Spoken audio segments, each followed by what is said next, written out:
Esto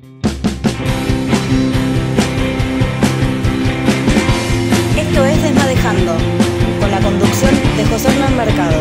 En el equipo, Carlos Barbagallo, Ricardo Bizarra, Matías Dimitrov, Alejandra Sofía y Marcelo Valente. En la producción, Mora Bizarra. Este espacio pertenece al Centro Cultural Desmadejando. Bueno, buenas noches a todas y a todos. Un nuevo programa de Desmadejando Radio.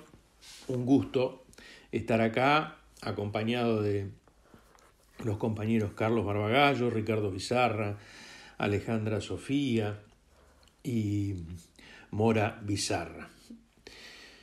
¿Qué mes octubre, no? Nosotros consideramos que es un mes importante para el movimiento nacional y popular, porque en él nació el mayor estadista que diera la nación argentina. Un 8 de octubre, discutido el año de su nacimiento, de madre tehuelche, doña Juana Sosa, nace Juan Domingo, luego anotado por su padre con el apellido paterno. Y un 9 de octubre de 1967 es asesinado el entonces médico y amante de los necesitados de la tierra latinoamericana, don Ernesto Che Guevara. A días estamos también del festejo de la lealtad de un pueblo a su líder. Respecto al 17 de octubre, tendremos hoy el privilegio de contar una vez más en nuestro programa con la palabra del historiador y doctor en periodismo don César Tato Díaz. Brevemente entonces señalaré entre todo lo que significó ese día y los 10 años posteriores en nuestro país, y sin entrar en las medidas económicas esenciales que produjeron el cambio de manos de la oligarquía vacuna de entonces al pueblo trabajador, como dos sujetos políticos oponentes de la época, del poder político en la Argentina, en una cuestión que entiendo se visualiza en la iconografía de la época, pero quizá no se le da la magnitud que la misma amerita.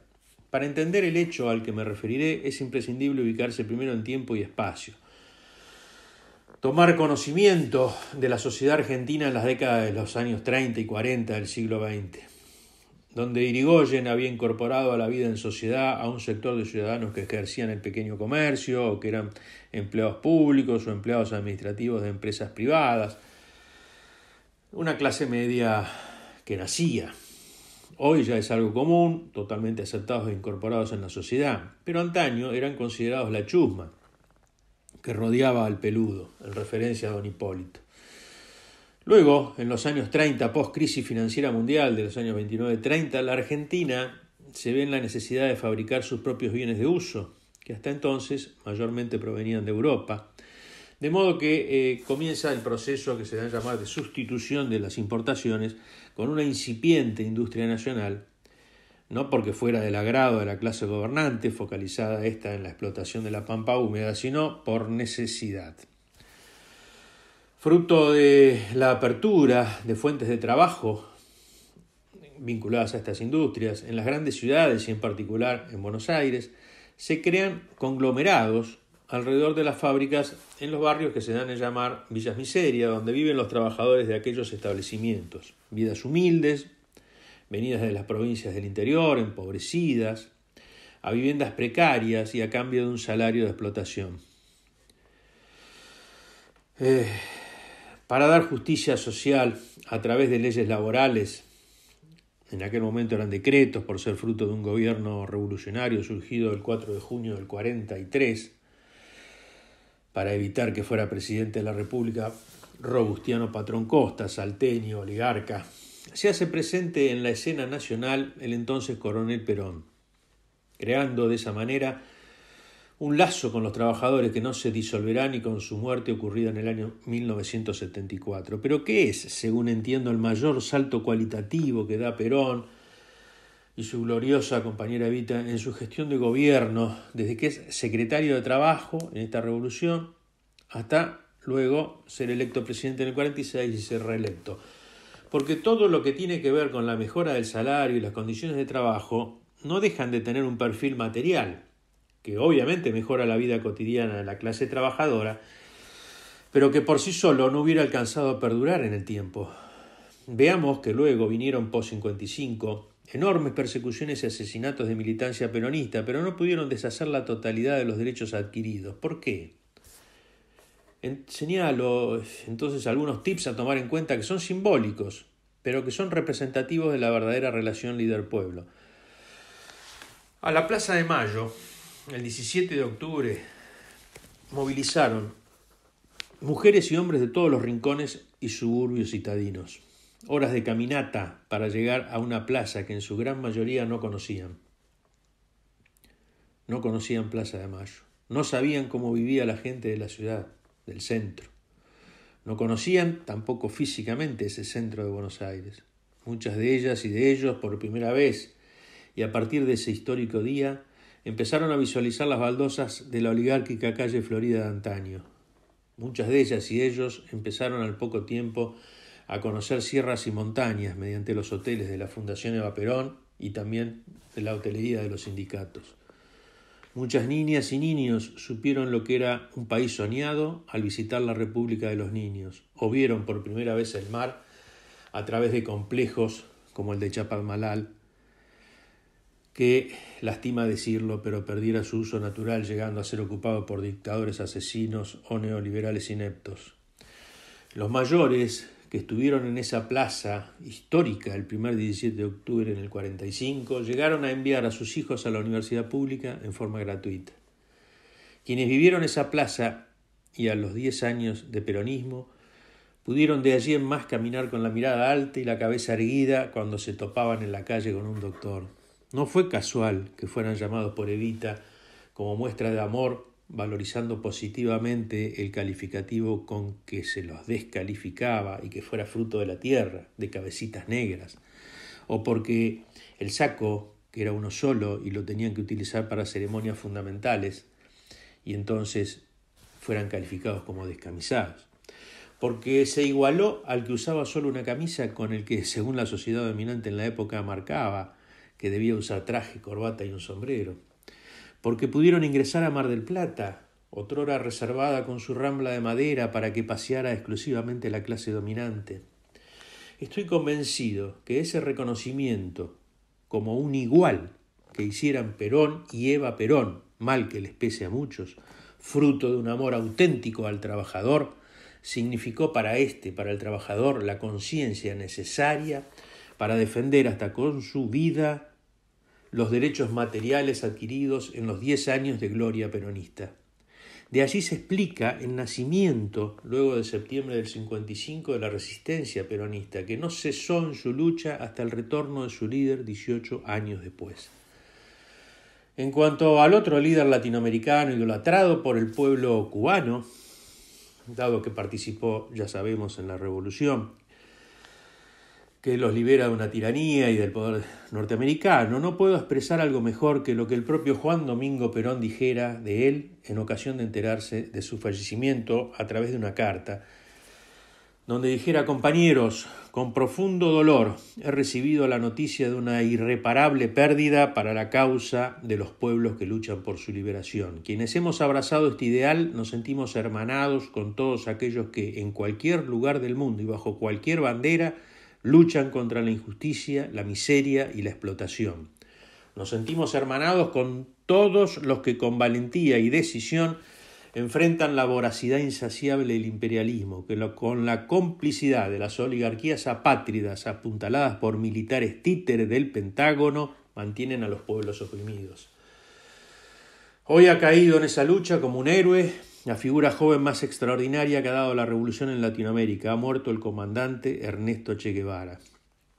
Su muerte, sigue diciendo Perón, me desgarra el alma porque era uno de los nuestros, quizá el mejor, un ejemplo de conducta, desprendimiento, espíritu de sacrificio, renunciamiento.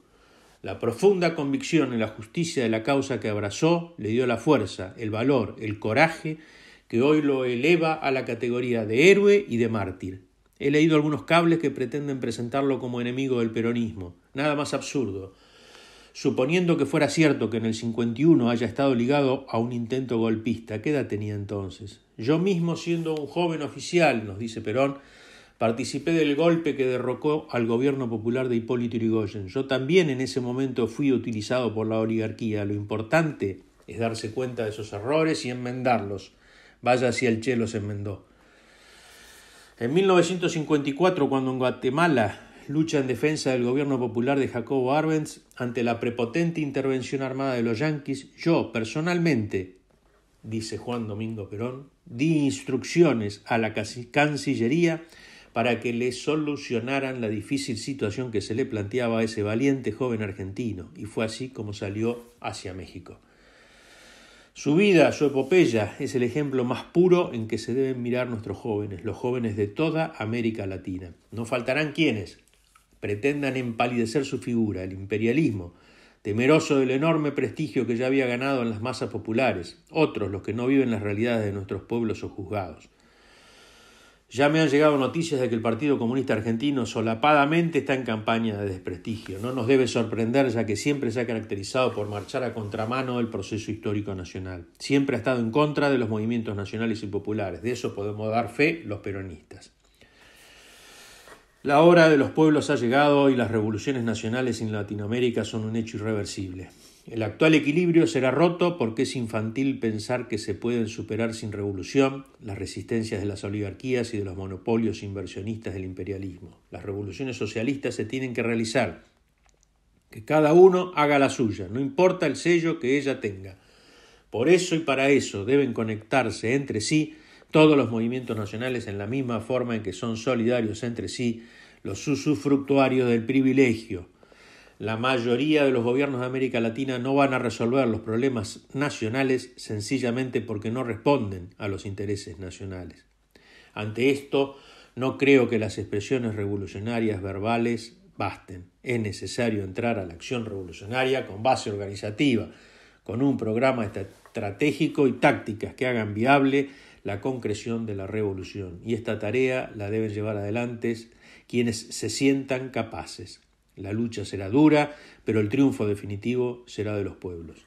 Ellos tendrán la fuerza material circunstancialmente superior a las nuestras, pero nosotros contamos con la extraordinaria fuerza moral que nos da la convicción en la justicia de la causa que abrazamos y la razón histórica que nos asiste. El peronismo, consecuente con su tradición y con su lucha, como movimiento nacional, popular y revolucionario, rinde su homenaje emocionado al idealista, al revolucionario, al comandante Ernesto Che Guevara, guerrillero argentino muerto en acción, empuñando las armas en pos del triunfo de las revoluciones nacionales en Latinoamérica. Juan Domingo Perón, Madrid, 24 de octubre de 1967.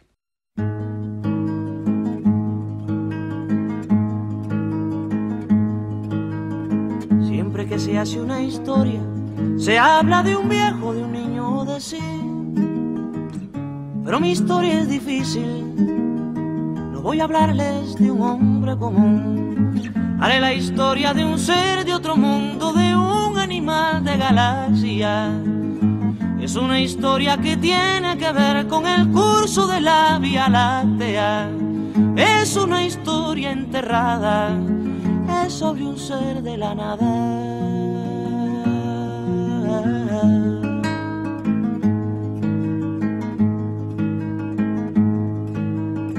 Nació de una tormenta, en el sol de una noche el penúltimo mes. Fue de planeta en planeta, buscando agua potable. Quizás buscando la vida o buscando la muerte, eso nunca se sabe. Quizás buscando siluetas o algo semejante que fuera adorable, o por lo menos querible, besable, amable.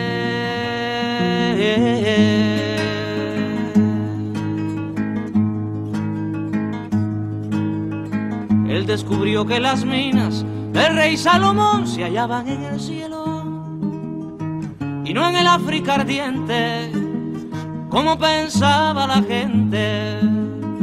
Pero las piedras son frías y le interesaban calor y alegrías. Las joyas no tenían alma, solo eran espejos, colores brillantes. Y al fin bajó hacia la guerra, perdón, quise decir a la tierra.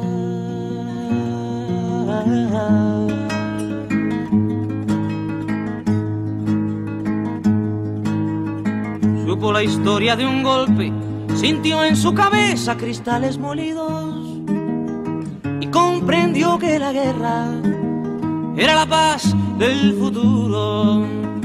Lo más terrible se aprende enseguida y lo hermoso nos cuesta la vida. La última vez lo vi entre humo y metralla, contento y desnudo, iba matando canallas con su cañón de futuro.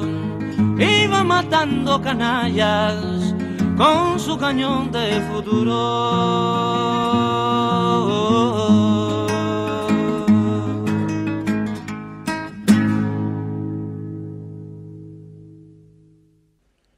En esta noche de Desmadejando Radio, en este lunes, contamos con la presencia de Lucio Garriga Olmo.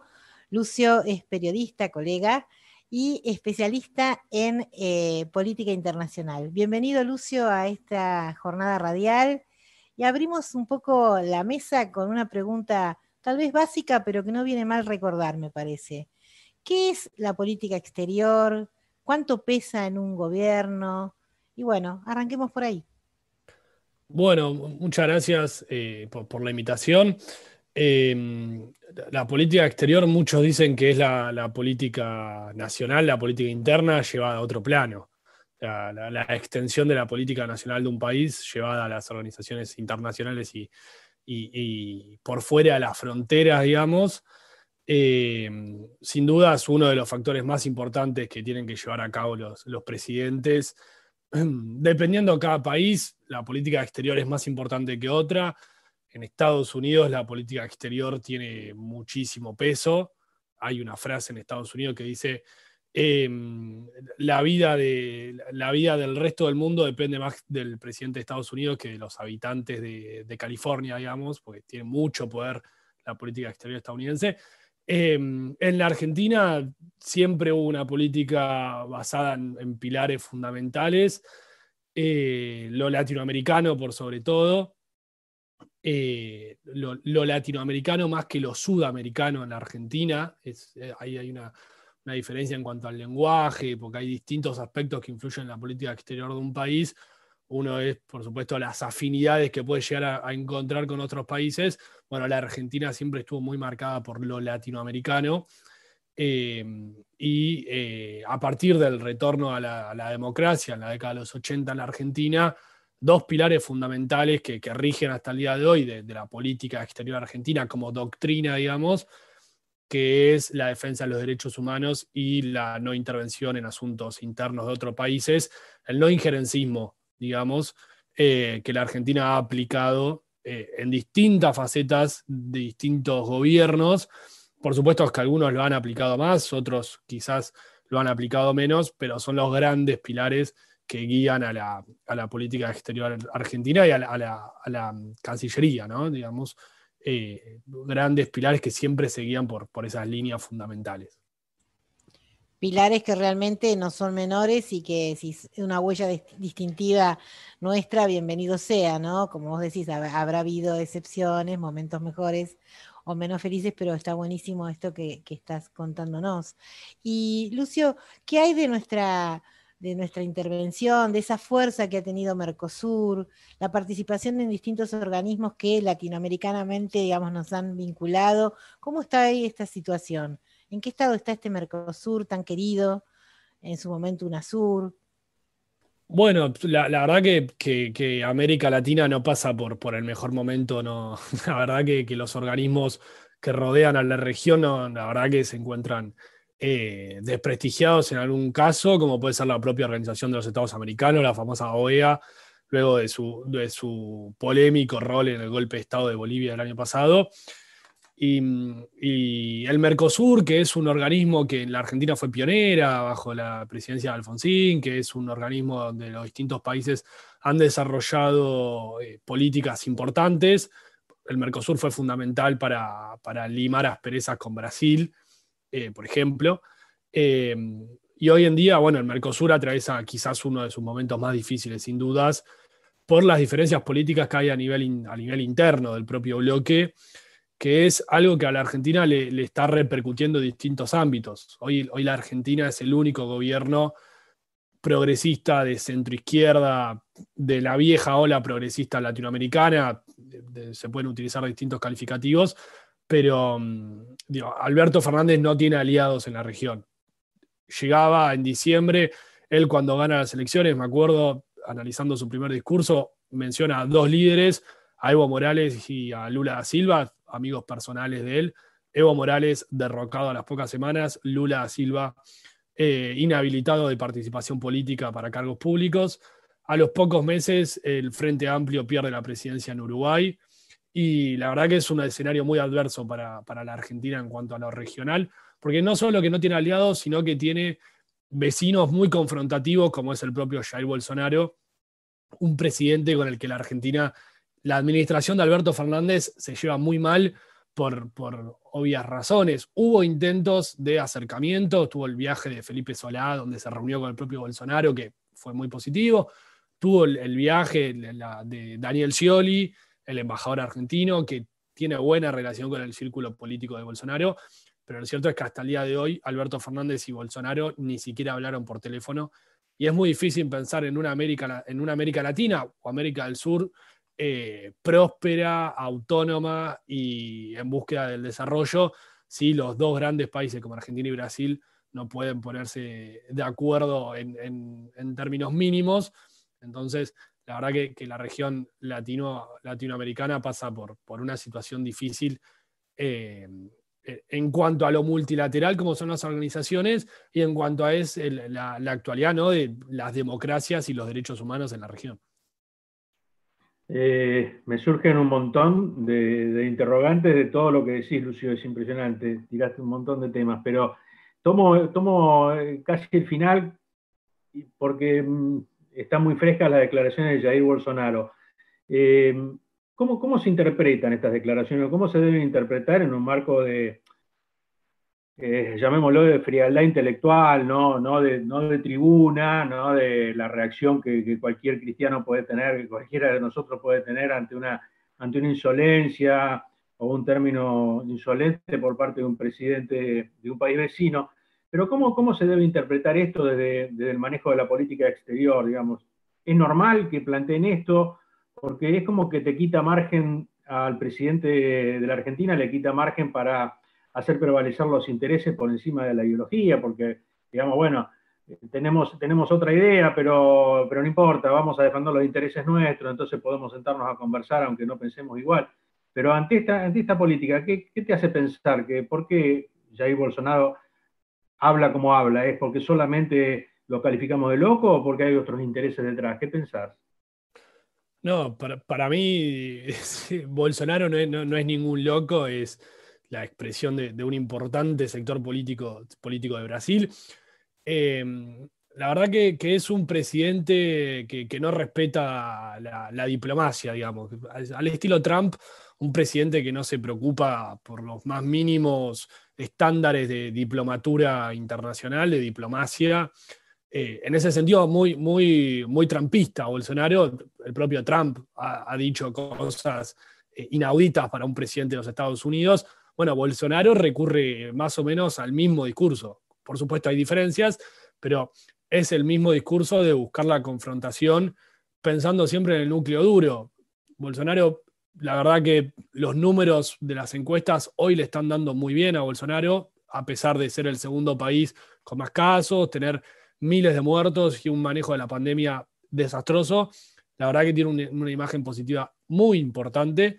Se acercan elecciones en Brasil, en noviembre hay elecciones municipales, y Bolsonaro intenta, por supuesto, afianzar su núcleo duro, que es un núcleo anticomunista, antichavista, antiaborto, que es un electorado muy reaccionario, muy conservador. Y bueno, creo que no es casual que la última crítica de Bolsonaro a la Argentina haya mencionado justamente el aborto, el proyecto de ley del aborto en la Argentina que se está discutiendo. Bueno, la verdad que es muy difícil mantener relaciones con un país así, con un presidente con este nivel de beligerancia, pero en cuanto a lo político, en cuanto a la respuesta de Argentina, creo que es positiva. Dentro de lo que se puede hacer, creo que el gobierno argentino está reaccionando bien ante los embates de Brasil, ante estas declaraciones, porque no aporta sumarse a la discusión verbal con tu principal o tu segundo socio comercial en una situación como esta. En ese sentido, intentar hacer oídos sordos y intentar reencauzar la situación, la relación desde algún lado, es lo más positivo. Creo que todos estamos a la espera de la llamada o el primer encuentro entre ambos mandatarios. Dilma Rousseff y Mauricio Macri se reunieron a los pocos días. Mauricio Macri y Michel Temer se llevaron muy bien porque coincidían. Y lo difícil de esta situación es que por primera vez, desde el retorno democrático de la Argentina, hay líderes en Argentina y Brasil opuestos políticamente. Fernando Enrique Cardoso y Menem coincidían, Kirchner y Lula coincidieron, Sarney y Alfonsín coincidieron, Alberto Fernández y Bolsonaro no. Es un momento para dejar la ideología de lado y buscar los intereses comunes, pero con un presidente como Bolsonaro que tiene estos niveles de beligerancia, que le gusta mucho subir estos niveles de discordia, se hace muy difícil.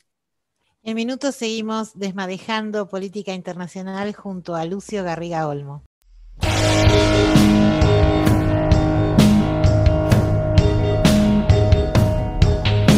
A mí me hablan de olvido, yo digo, no gracias. Las aves no sabían su camino, cansadas. Tu cáncer estaría sin personas, sin nada. La tele brillaría toda hora en mi casa. Tus marcas serían solo sombras, tontas manchas. Entonces me ofrecieron el olvido, no gracias.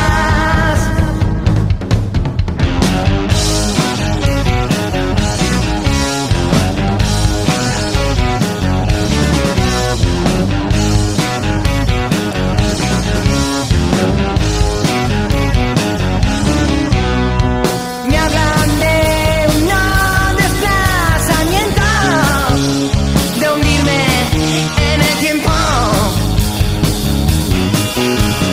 Me hablan de vivir petrificado, de hundirme en el pasado. No. Tu cárcel estaría sin personas, sin nada. Entonces me ofrecieron el olvido, no gracias. Bueno, Lucio, me quedó un temita por preguntarte, que es, mencionaste que las encuestas le dan bien a Bolsonaro. No sé si está medido, supongo que sí debe estar medido, ¿no? Yo no he leído últimamente encuestas respecto a Trump, pero es un tema como que preocupante, ¿no? Sobre todo lo de Bolsonaro, que digamos estamos hablando de Latinoamérica y de toda esta onda de la derecha en Latinoamérica, que me lleva a preguntarme qué, digamos, tienen el apoyo popular, parecería. ¿Qué pasó con el progresismo de la última década en casi toda Latinoamérica, que desencadenó en un proceso de las derechas más furibundas, ya no derechas de neoliberalismo económico solamente, sino derechas furiosas, con xenofobia, con toda esta locura de Trump y de Bolsonaro, digamos? ¿Qué está pasando? ¿Qué error habrá cometido el progresismo como para que hoy, o qué asignatura pendiente pudo haber quedado, para que hoy la derecha vuelva con tanta fuerza, ¿no? Sí, lo que algunos llaman las derechas culturales, no solo una derecha en cuanto a lo económico y lo político que América Latina conoce, sino una derecha cultural que empieza a disputar lugares como, bueno, los derechos humanos, las organizaciones internacionales, el aborto, los derechos de las minorías.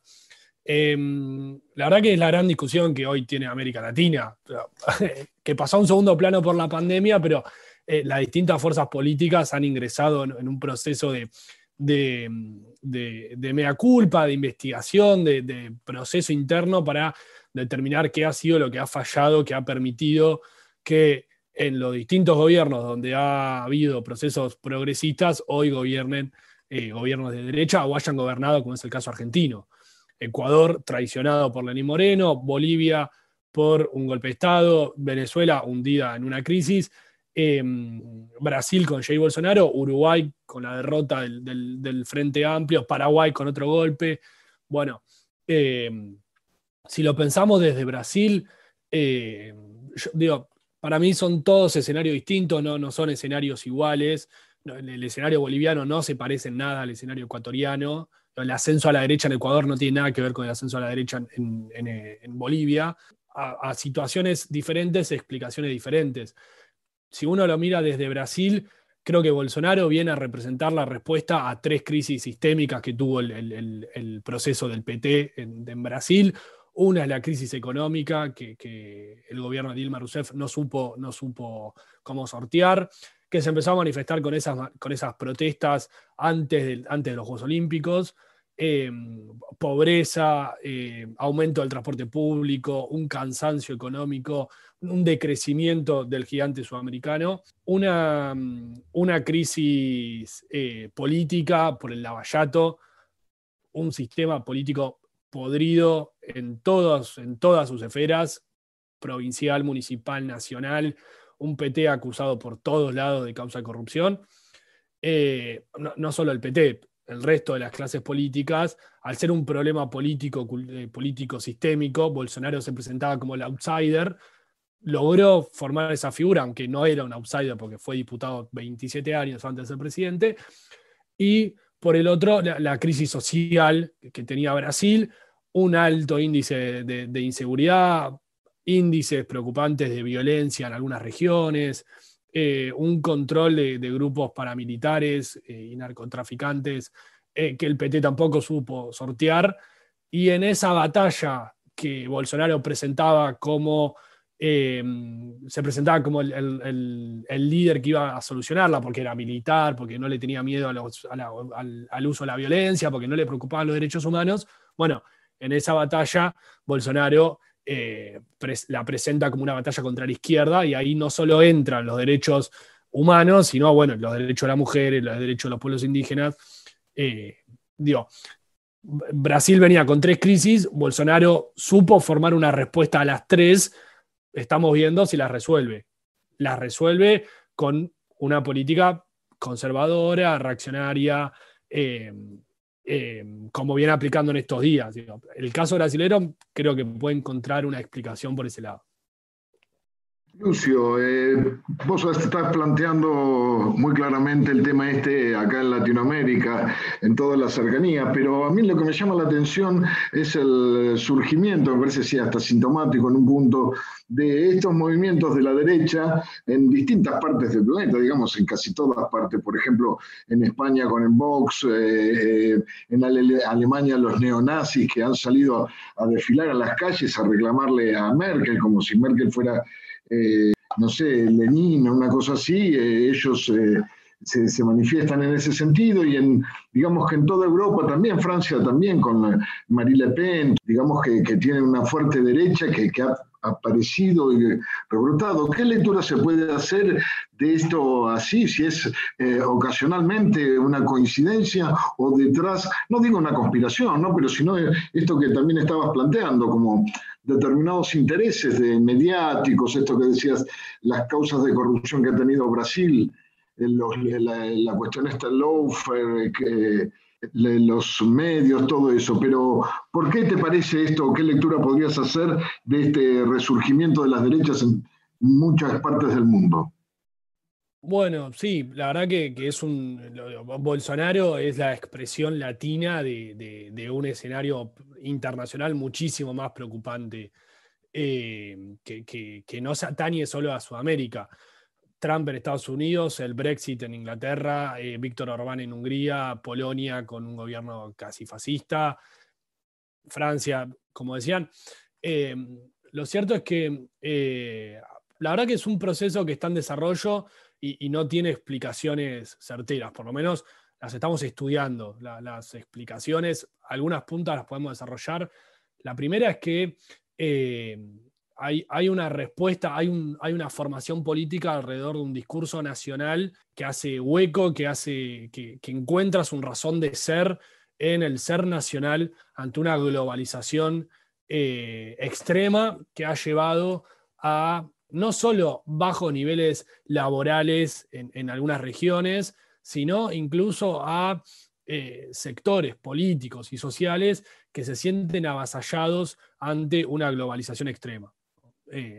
Lo que tienen en común Víctor Orbán en Hungría, Trump, Bolsonaro, Marine Le Pen, incluso Narendra Modi en la India, es que dan una respuesta nacional a una sociedad que demanda respuestas nacionales, ¿no? El famoso discurso de Trump de China nos está robando los puestos laborales es muy similar al discurso de Víctor Orbán que dice los inmigrantes de África nos vienen a robar el trabajo, que es lo mismo que dice Matteo Salvini en Italia y es lo mismo que dice Bolsonaro de el comunismo viene a robarnos nuestras familias. Hay una respuesta nacional, pareciera haber una respuesta nacional de distintos líderes con distintas facetas, en algunos casos más religiosas que otras. Narendra Modi es un líder nacional y ultra religioso en la India. Bolsonaro tiene una faceta religiosa muy importante. No tanto Marine Le Pen, por ejemplo. No tanto Donald Trump. No es un discurso muy, muy religioso el de Trump, pero pareciera haber ahí una respuesta nacional a sectores que se sienten abandonados por una globalización que ha avanzado mucho. Eso cuando decís nacional es casi con Z, ¿no? Nacional con Z, porque podría ser otras salidas nacionales de otro signo político, ¿no? Como más progresistas, si querés, más cercanas a la izquierda o más distributivas, ¿no? Pero me llama la atención eso, ¿por qué? Porque son realmente movimientos casi fascistas, ¿no? O fascistas directamente. Sí, y también otro punto que podemos agregar es que la crisis del 2018 no terminó para el mundo. La crisis del 2008, perdón, no terminó. Se siguen pagando las consecuencias laborales, económicas, de hartazgo social, de hartazgo político, que en algún momento tuvo algunos sentimientos de izquierda, Ocupo Wall Street, Podemos en España, en la ola progresista de América Latina. Bueno, la verdad es una crisis que todavía se sufre en algunos casos, y en esa disputa izquierda-derecha, bueno, la derecha está empezando a encontrar respuestas más efectivas que la izquierda en distintas regiones.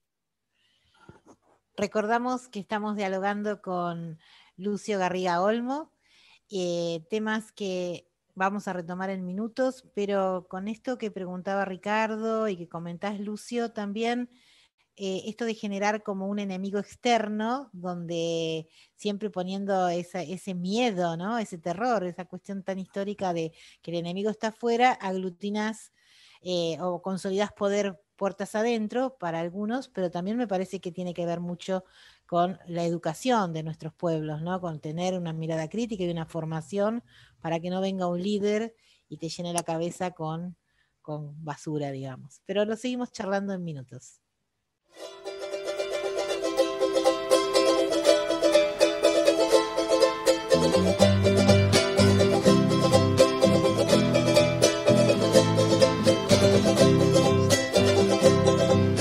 Mi vida en los pueblos americanos, mi vida en los pueblos americanos, mi vida se siente acongojados, mi vida se siente acongojados, mi vida porque los gobernadores, mi vida los tienen tan separados, mi vida los pueblos americanos. ¿Cuándo será ese cuándo, señor fiscal? Que la América sea solo un pilar. ¿Cuándo será ese cuándo, señor fiscal? Solo un pilar ahí sí, y una bandera. Que terminen los ruidos en la frontera.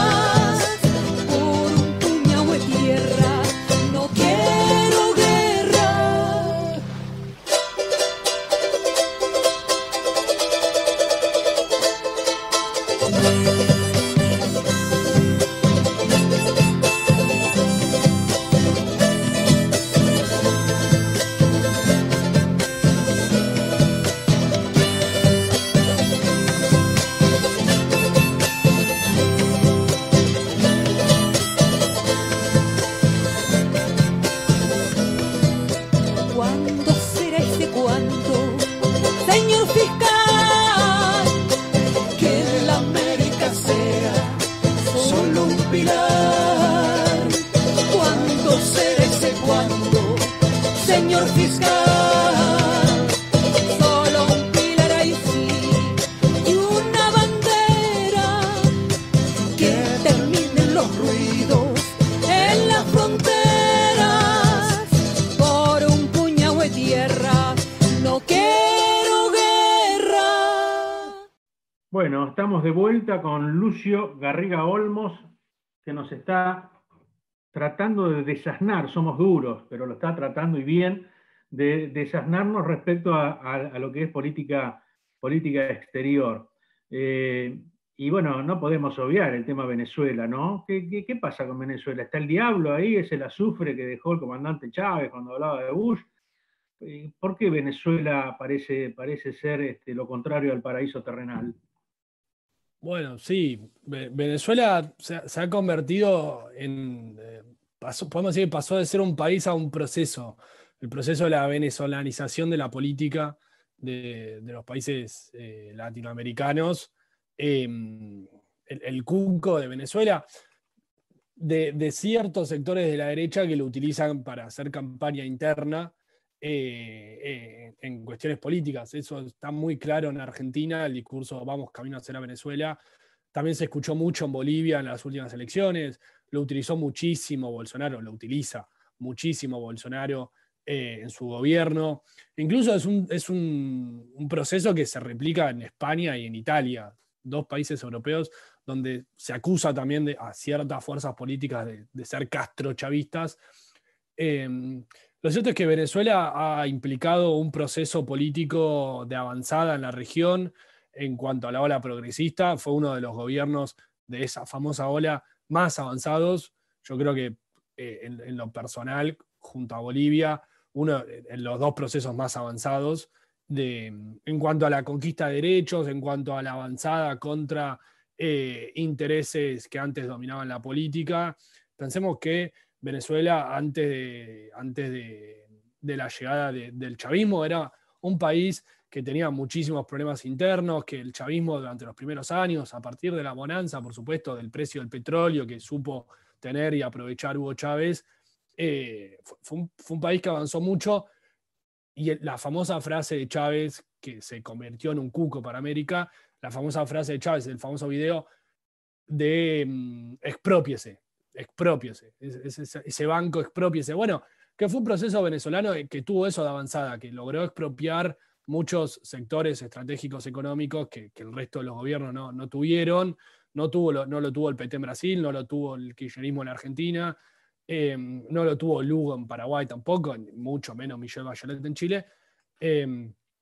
Pero que a partir de los últimos años, especialmente de la muerte de Hugo Chávez en el año 2013, Venezuela entra en una debacle constante hasta el día de hoy, hiperinflación, sectores incluso del territorio nacional que el gobierno de Maduro no controla efectivamente,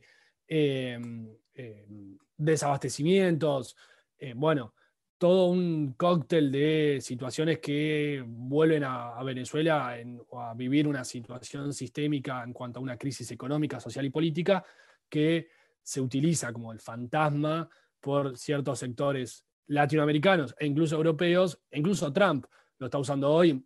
Trump sacó una campaña que compara a Joe Biden con Hugo Chávez, por ejemplo, para justamente, desprestigiar a las fuerzas progresistas, acusándolas de ser Venezuela, ¿no? La Venezuela de hoy, la Venezuela de crisis actual.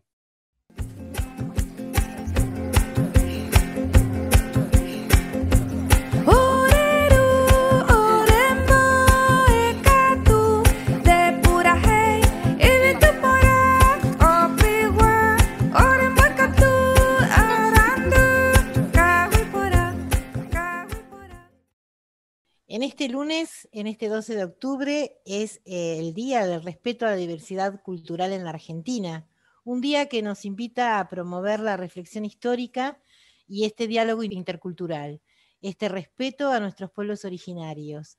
En esta charla con Lucio sobrevuela esta patria grande, estas ideas donde pensar y respetar nuestros pueblos originarios no es una frase y que ha tenido que cambiar el nombre, por suerte, para alegría de todo nuestro pueblo, este 12 de octubre que se ha reconvertido en estas raíces que a veces, Lucio, no sé si coincidís, hemos perdido, y que también, hablando de política exterior, pensarnos en esta América grande es un desafío, y con lo que nos has ido contando pareciera que es un desafío aún mayor.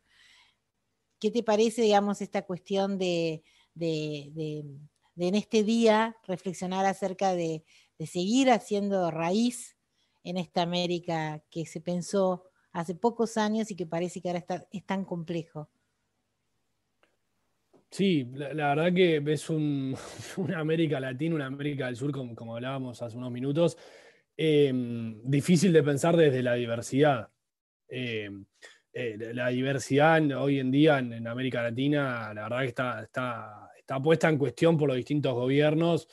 Si hablamos de Bolsonaro, bueno, no queda ninguna duda de que no es un presidente proclive, no solo a la diversidad con los pueblos originarios, a los que ha acusado de vagos y de contrarios al interés nacional, ¿no? Bolsonaro tiene un discurso muy opositor a los pueblos originarios porque protegen la selva amazónica, que es el rincón energético y político y económico de Brasil.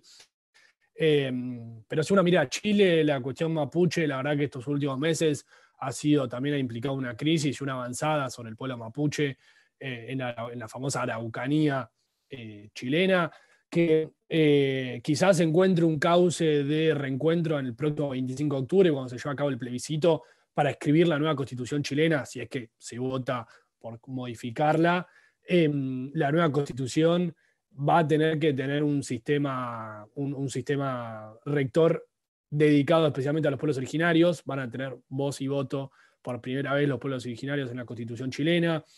Me parece que el ejemplo del Estado plurinacional de Bolivia, que en ese sentido ha implicado una avanzada fenomenal, hoy es la máxima expresión de los problemas que enfrenta América Latina.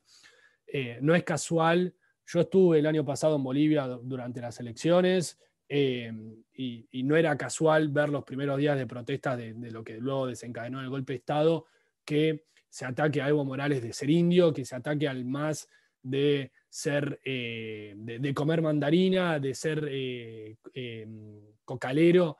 No es casual que hoy Yanine Áñez, la presidenta de facto de Bolivia, no utilice la bandera huipala, que es un símbolo nacional y patrio en Bolivia, en los actos oficiales.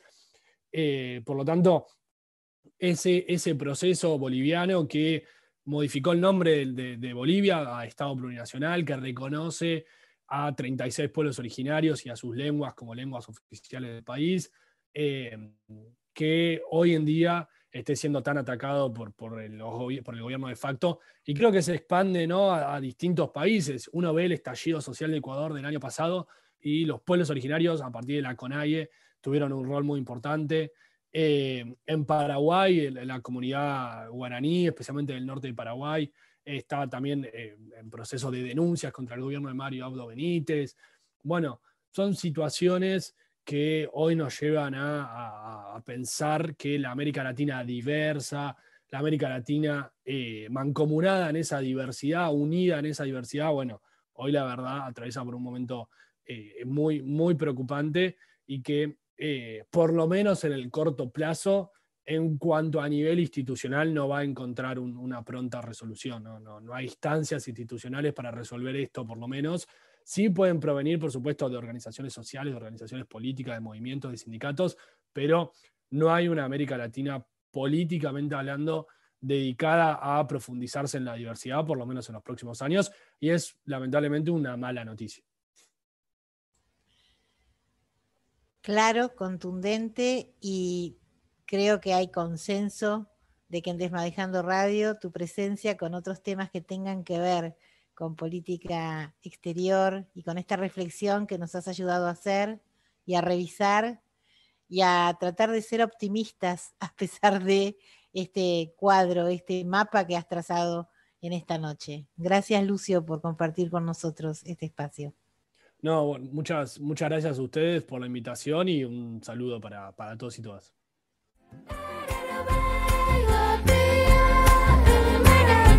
Ya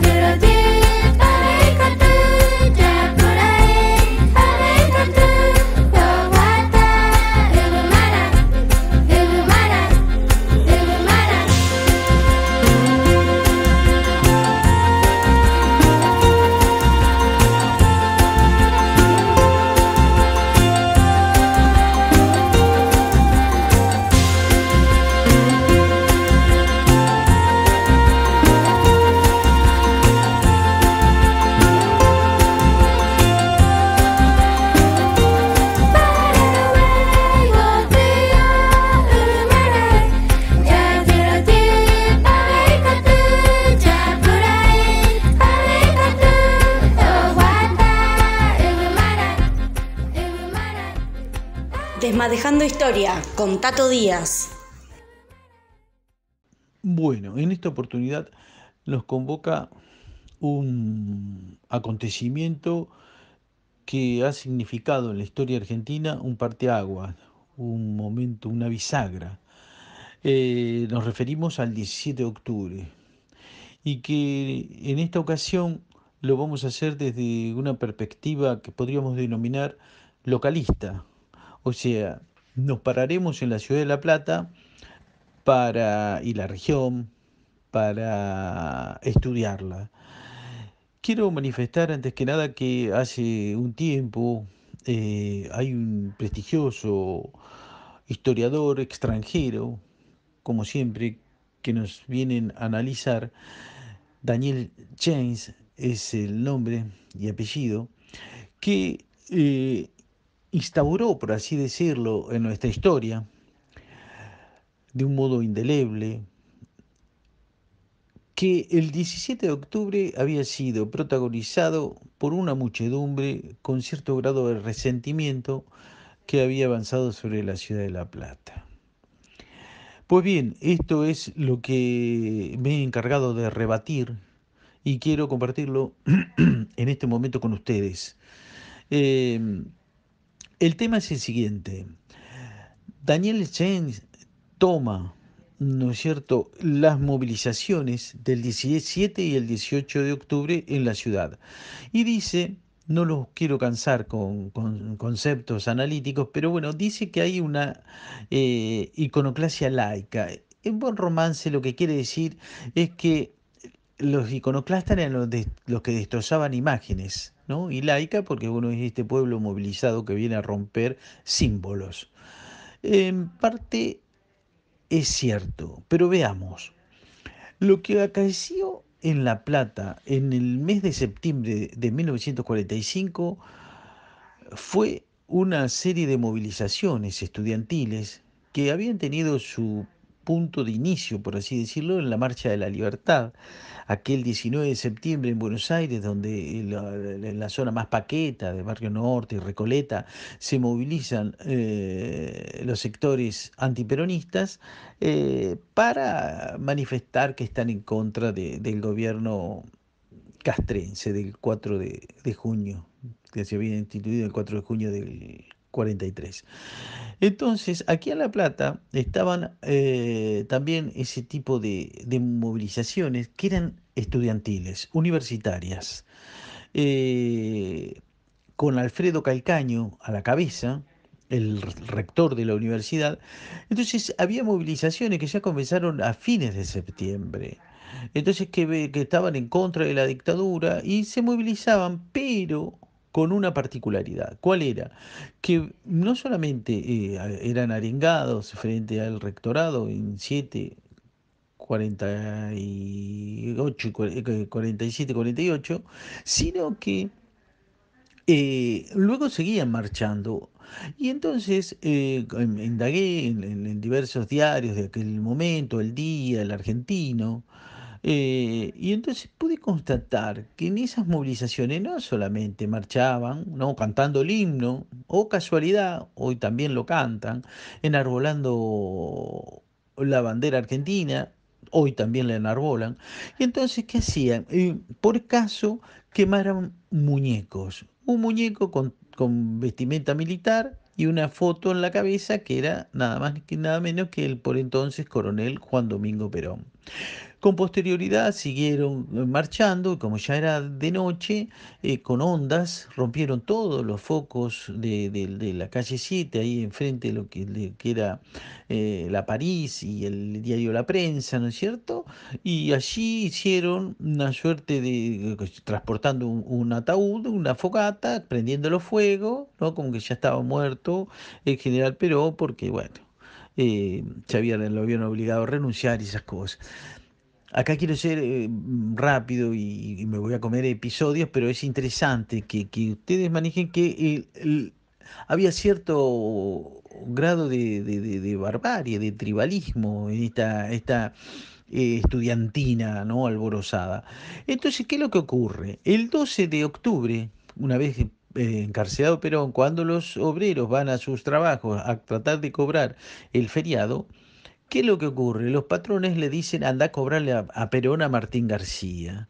Esto, ¿no es cierto?, moviliza a todo lo que es el movimiento obrero organizado, y entonces desde Berisso y Ensenada empiezan a movilizarse y a confluir en La Plata. Pero ¿qué es este movimiento obrero organizado? Y este es el concepto importante. No eran una serie de loquitos que eran resentidos, sino era un movimiento obrero organizado que iba a producir el acontecimiento. ¿Cuál era el acontecimiento?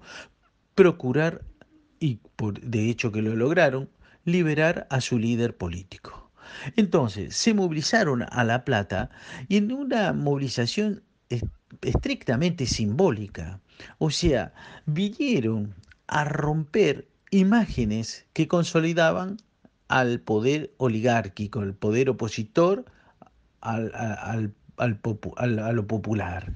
Entonces se desplazaron por todo un itinerario bien planificado, pasaban por el diario El Día, por el diario El Argentino, que eran netamente antiperonistas, vituperaron a los respectivos diarios, les apedrearon las cortinas y demás.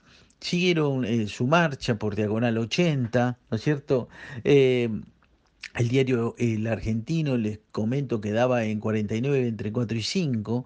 Y entonces, bueno, se acercan al pasaje Dardo Rocha, doblan por la calle 7 y 50, y allí van en busca, digamos, allí estaba entre 7, 48, 49, no solamente lo que era el diario La Prensa, la delegación del diario La Prensa, la corresponsalía del diario La Prensa, sino también el Jockey Club. Entonces, apedreado, bueno, lo insultaban y estas cosas. Después pasan por la universidad también, pero de un modo organizado, porque hay, digamos, encargados de ir con altavoces, ¿no es cierto?, diciendo que mantuvieran la calma y etcétera, etcétera. Acá, yo esto lo charlé con Fermín Chávez, me acuerdo, no está eso de libros sí, alpargatas sí, libros no. No, en ningún lugar de todas las crónicas que yo pude examinar está esto. Lo que quiero decir es que el movimiento obrero organizado, en una neta manifestación de saber dónde estaba el poder político, porque se van a dirigir a través, digamos, también andan con banderas, también pasan por Plaza San Martín y van y se instalan frente a la Casa de Gobierno de la provincia de Buenos Aires para exigir la inmediata liberación del general, por entonces coronel Perón.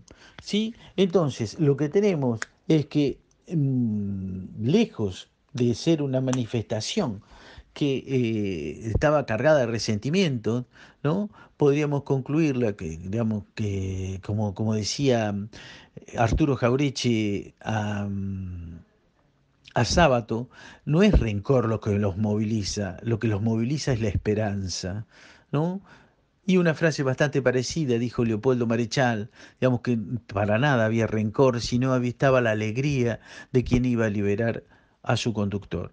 Entonces, a través del examen, y esto es lo que debemos transmitir cuando estudiamos y conceptualizamos y damos debates a los estudiosos extranjeros, ¿no es cierto?, que vienen cargados de subjetividades que, oh casualidad, siempre están en contra de lo nacional y popular, y cualquier manifestación de lo nacional y popular siempre está cargada de resentimiento, cuando sabemos perfectamente bien que esto no es así, como también lo comprobamos en las manifestaciones del 17 y 18 de octubre en la ciudad de La Plata.